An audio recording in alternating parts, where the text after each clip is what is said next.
मिला, अरे वो मिल रहा है। तो सुनिए सर, यही बात तो हम कह रहे हैं कि अभी लोग भाई पैसे देने में लगे हुए हैं। अभी एक किसान जी लिख रहे हैं, अगर बेवफा तुझको पहचान जाते खुदा की कसम हम मोहब्बत न करते।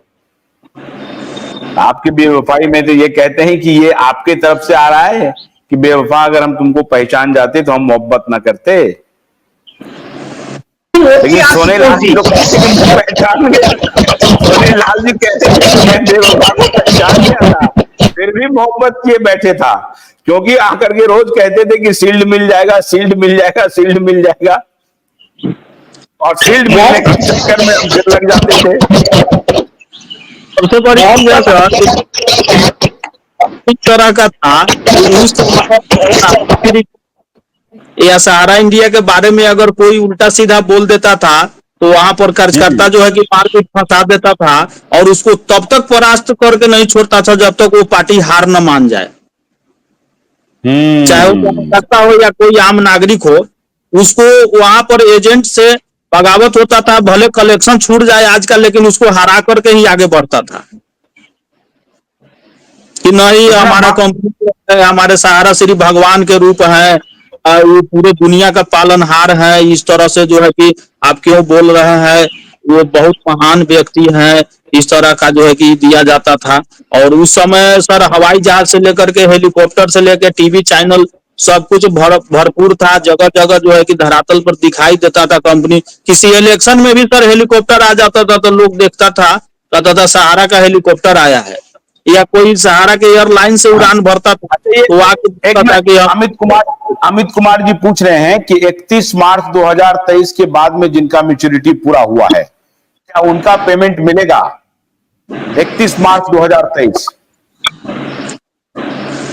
31 मार्च 2023 वाला तो सर सीआरसी के द्वारा रोका गया था कि अभी उतना ही तक का जो है कि आवेदन करेंगे जो जिनका 31 मार्च 23 के पहले का पूरा हुआ है, तो उसका तो कोई नोटिफिकेशन तो आया नहीं है, तो जैसे तैसे चल रहा है सर। तो अभी जो नोटिफिकेशन आया है अवधेश जी, कब से कब तक का मिलेगा? अभी नोटिफिकेशन के हिसाब से कितने कब तक के मैच्योरिटी का भुगतान अभी किया जा रहा है, और जो भुगतान मैच्योरिटी का डेट बाद में है उसका भुगतान कब होगा? सबसे पहले सर आपको नमस्कार, आपके चैनल को नमस्कार। नमस्कार। और चैनल में जुड़े सभी साथी को मेरा नमस्कार और प्रणाम। हाँ, 31 मार्च 2023 तक जो भी खाते मैच्योर कर गए हैं उनका भुगतान पोर्टल पे आप अप्लाई कर सकते हैं। ये सरकार की गाइडलाइन, पोर्टल की गाइडलाइन थी। अब उसमें 2-3 कमियां हैं। जैसे 31 मार्च के पहले मान लीजिए कि किसी जमाकर्ता डिपॉजिट किया है और 31 मार्च तक पूछ गया है, तो और उनका डेट कर गए तो डिमांड नहीं कर सकते हैं, क्योंकि अब तो मान लीजिए तो डेट कर गए। अवधेश जी इसमें शायद ऐसा है कि 31 मार्च 2023 के पहले जिनका खाता खुल चुका है उनकी मैच्योरिटी चाहे अगर 24 में भी पूरी हो रही, 25 में भी पूरी हो रही, तो भी वो पोर्टल में डाल सकते हैं। मैच्योरिटी जब खुले हुए खातों का था। अभी सर नहीं, अभी सर उसका ध्यान नहीं ले रहा है।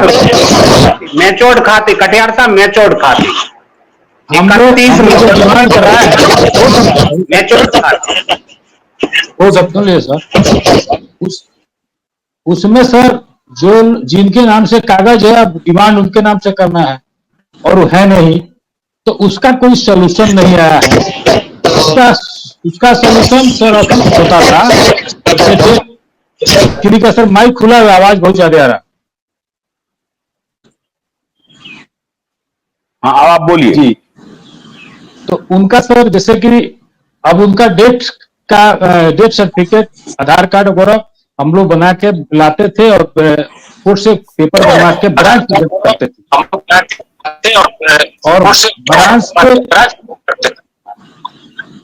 ब्रांच पे जो आता था उसके बाद से सर उस 2 महीने में उसकी एडवाइस नॉमिनी के नाम से आ जाती थी। तो उस समय जो होता था, पैसा है तो भुगतान होता था, नहीं है तो इन्वेस्ट होता था। क्योंकि फंड की तो कमी थी, 2012 के बाद फंड की कमी रही, लगातार ये सिलसिला बढ़ते चला गया। 2012 तक सब ठीक थी, 16 तक भी कुछ पेमेंट हुआ, 17 तक भी हुआ, लेकिन जो अभी जो आपने कहा कि सरकार, ये बहुत अच्छी बात कह रहे हैं कि सरकार तो इनको मदद कर रही थी, क्योंकि 2012 के बाद इनका केस चल रहा है सेबी और सहारा के बीच में। 2012 में इनको 5,000 करोड़ रुपए जमा करने के लिए कहा, उन्होंने जमा भी किया, लेकिन यकायक इनको एक और अनुमति दे दिया जो 2015 में जो मध्य प्रदेश से जो शुरू हो गया, मध्य प्रदेश से जो कोऑपरेटिव सोसाइटी को अनुमति दे दी, वो अपना काम करना शुरू कर दी। तो उस वक्त भी सरकार नहीं चेत रही थी क्या? एक तरफ तो सरकार इनको बंदिश लगा रही थी, दूसरी तरफ सरकार इनको अनुमति दे रही थी। उस वक्त सरकार नहीं पूछ रही थी कि साहब ये आपको कैसे आप ऑपरेशन करेंगे, कैसे क्या करेंगे? नहीं सर, उसमें जब अवॉर्ड बॉन्ड और हाउसिंग बॉन्ड जब बंद हुआ, उसके बाद से 2010 में कोऑपरेटिव सोसाइटी आया, 2010-11 में शायद आया था, उतना सर याद नहीं है। तो अलग अलग स्टेट से मिला, कलकत्ता से मिला हमारे इंडिया का, आपको लखनऊ से शायद मिला है सहारा क्रेडिट कोऑपरेटिव सोसाइटी का, भोपाल से शायद सहारियन का मिला है। इस तरह का कई अलग अलग स्टेट से वो लाइसेंस मिलता था कोऑपरेटिव सोसाइटी का। और उसमें एक नियम है सर कि कोऑपरेटिव सोसाइटी में 12% से अधिक ब्याज आप नहीं दे सकते। लेकिन हमारे यहाँ एक डेली का भी स्कीम चलता था, ये सोनेलाल जी जानते होंगे और ये संजय जी भी, एक डेली का स्कीम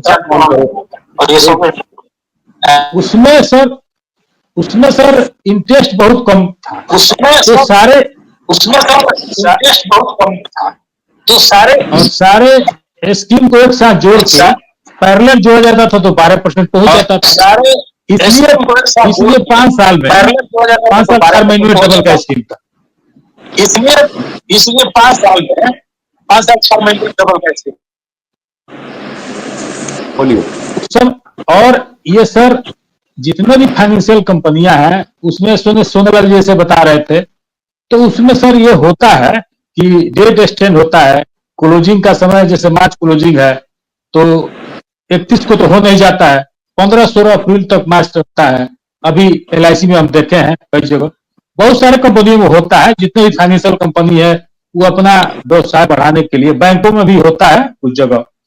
आज मैं थोड़ा ब्रेक ले रहा हूं। कल मैं 2 बजे एक इंपॉर्टेंट बातचीत आप लोगों से करने वाला हूं, कुछ अपडेट्स आ रहे हैं, तो मुझे अभी क्लोज करना पड़ रहा है प्रोग्राम को। बहुत बहुत शुक्रिया, नमस्कार। जी सर, नमस्कार।